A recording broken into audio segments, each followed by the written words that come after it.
Well, Halloween right around the corner, and that means it's time for pumpkin carving and pumpkin carving injuries. Consumer Reports has some helpful hints to help prevent you and your little ones from getting hurt.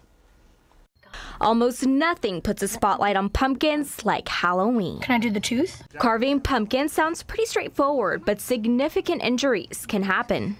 Every year I do see patients that come in with a hand-related injury, lacerations of digital nerves as well as flexor tendons. So here are some do's and don'ts to help keep you safe. Don't use knives like these.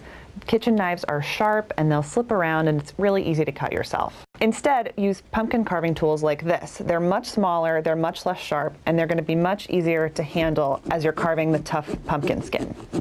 But if you have to use kitchen knives, make sure they have short handles. Doctors also recommend not to take the top off before you carve your pattern. You're setting your opposite hand up for sustaining a penetrating injury. And if you want to play it super safe, carve out just the bottom. That way you won't risk getting burned. Finally, don't let children carve. Instead, let them create the patterns and scoop out the pulp.